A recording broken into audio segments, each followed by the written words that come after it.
안녕하십니까, 관자입니다. 지난 시간에는 우리가 AI 얘기를 했었는데 오늘은 로봇 얘기를 해볼 겁니다. 로봇. 이야, 관자전자에서 로봇 얘기가 나오다니. 오늘 소개시켜드릴 제품은 딥 로보틱스의 링스 M20이라는 로봇입니다. 리뷰냐고요? 리뷰는 아니고요, 소개입니다.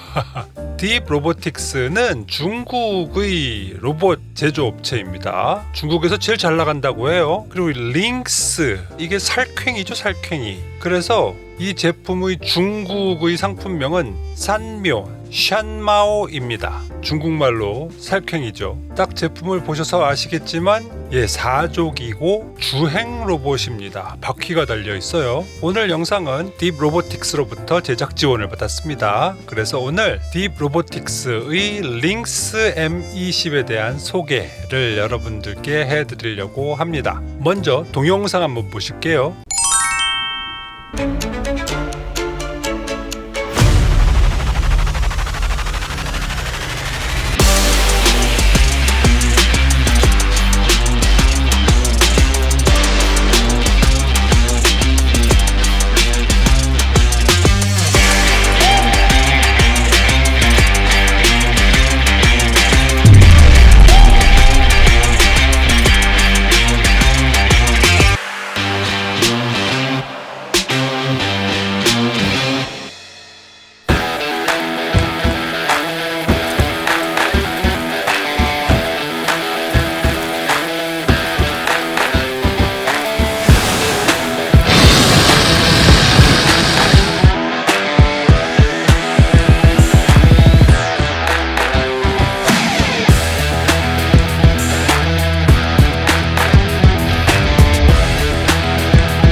어떻습니까? 와, 어마어마하죠?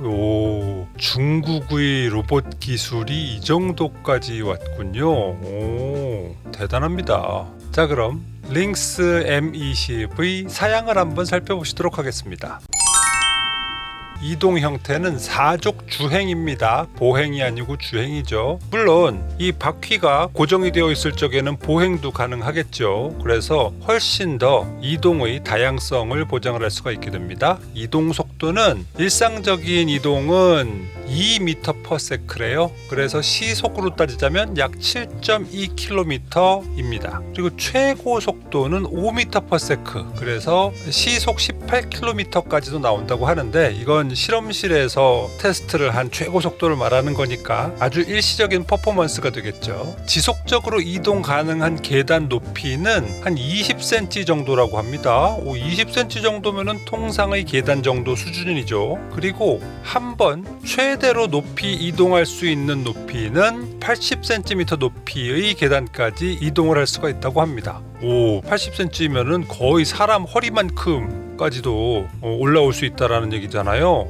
대단한데요. 그리고 작동 시간은 전혀 부하가 없을 때 3시간까지 움직일 수 있다고 하고요. 작동 거리는 역시 부하가 없을 때 최대 15km까지 배터리로 이동을 할 수가 있다고 합니다. 그리고 이 배터리를 풀 충전하는 데 걸리는 시간은 약 1.5시간이라고 하고요. 요게 중요하죠. 방수 방진 등급은 IP66입니다. 방진은 완벽하게 되는데, 즉 먼지나 흙이나 이런 걸로부터는 완벽하게 차단이 되는데, 방수는 물에 잠기는 이 정도 수준까지는 아니고 일시적으로 물에 들어갔다가 나오는 수준 정도까지는 버틸 수 있다 정도겠네요. 그리고 여기에는 라이다도 들어있다고 합니다. 라이다가 2개나 들어있대요. 주변의 지형지물을 파악하기 위한 용도겠죠. 그리고 광각 카메라도 2개가 들어있다고 하고요. 이것도 중요합니다. 작동 온도가 마이너스 20도에서 플러스 55도씨까지입니다.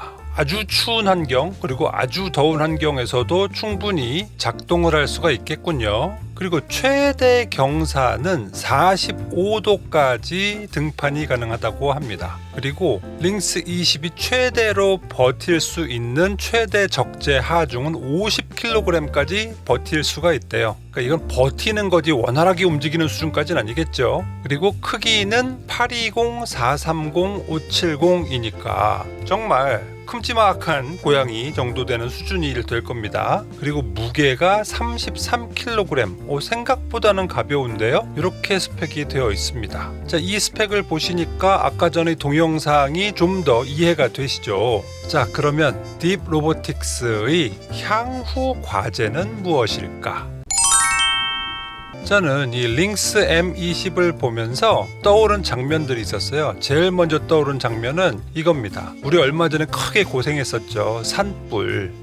만약에 우리나라에 이런 링스 M20 같은 기기들이 되게 많이 있어서 초기에 산불이 났을 적에 이 살쾡이들이 떼거지로 소화기를 들고 산 위로 올라가는 겁니다. 와, 이것도 참 멋있을 것 같지 않습니까? 그래가지고 초기에 이 산불을 진압할 수 있지 않을까라는 생각이 들었고요. 또 이렇게 후쿠시마 원전 사고 현장, 아니면 뭐 어떤 공장이라든가 아니면 뭐 사고 현장 이런데 사람이 접근하기가 어려울 때 사람 대신 투입이 될 수 있는 그런 모습이 떠올랐습니다. 이런 것들을 해결하기 위해서는 몇 가지 과제가 필요하죠. 첫 번째로는 내구성입니다. 일단 산불 진압하려면 견딜 수 있는 온도가 훨씬 더 높아야 되겠죠. 지금 버틸 수 있는 최대 온도는 55도씨라고 하는데 산불이 55도씨만 하겠습니까? 훨씬 더 뜨겁겠죠. 그래서 내열성도 있어야 하겠고, 또 후쿠시마 원전 같은 데 들어가려면 우라늄이나 이런 각종 방사능에도 강한 기능도 강화가 돼야 될 것 같습니다.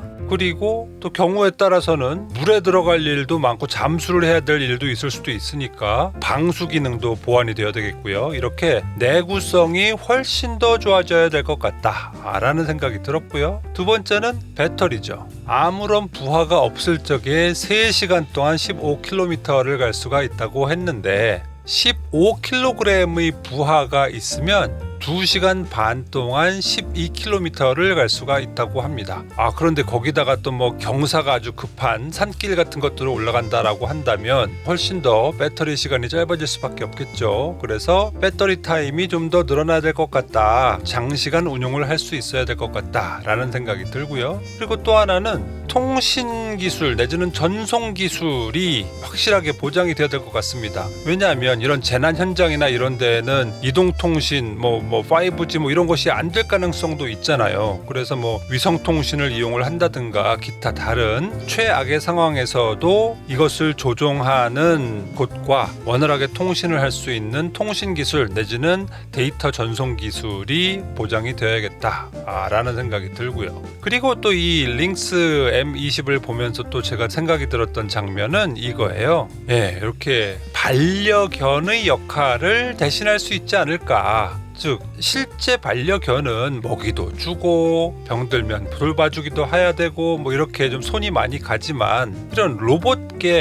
고양이라면 전기만 꽂아주면 특별히 신경을 안 써도 되잖아요. 그러면서 노인을 직접 케어를 한다든가 감시를 한다든가 라는 역할을 할 수도 있겠죠. 특히나 요즘 초고령 사회로 들어가는데, 그리고 또 독거노인들도 늘어난다고 하는데 갑작스런 사고로 만약에 쓰러진다던가 아니면은 뭔가 사고가 났을 때 독거노인의 경우는 사실은 아무런 대비책이 없거든요. 이럴 적에 링스 M20 같은 것들이 반려견처럼 반려묘처럼 항상 옆에서 붙어 있다면 이상한 낌새를 알아채가지고 신고를 한다든가 아니면 뭔가 조치를 취한다든가 이런 것들도 생각을 해볼 수 있거든요. 자, 이럴 때 필요한 향후 과제는 첫 번째는 AI죠. 실제로 반려견 내지는 반려묘로서의 역할을 하려면 주인과의 어느 정도의 커뮤니케이션도 있어야 되고, 또 비상시에 자신의 판단 하에 특정 어떤 센터나 이런 데로 신고도 해야 될 테고, 이런 것들 필요한 경우에 필요한 역할을 적재적소에 할 수 있기 위해서는 AI가 많이 발달을 해야겠다라는 생각이 들고요. 그리고 이 로봇이 반려묘, 반려견의 역할을 하려면 무엇보다도 가격이 현실화가 되어야 되겠죠. 그래서 반려견이나 반려묘 역할의 로봇이라면 내구성이 아주 대단할 필요까지는 없으니까 뭐 한 200 정도로 좀 낮출 수 있으면 하는 그런 희망사항이 있네요. 아마 이런 향후 과제들을 좀 극복을 할 수 있게 되면 로봇 산업이 훨씬 더 발전을 할 수 있게 되지 않을까, 우리 곁에 와 있지 않을까라는 생각을 하게 됩니다. 자, 오늘은 딥로보틱스의 링스 M20을 소개를 해드리면서 우리가 생각해 볼 수 있는 로봇의 모습 그리고 향후 과제에 대해서 간단하게 살펴봤습니다. 오늘은 이 정도로 정리를 할게요. 구독, 좋아요, 알림 설정 부탁드리겠습니다. 저는 그럼 또 다음 시간에 찾아뵙도록 하겠습니다.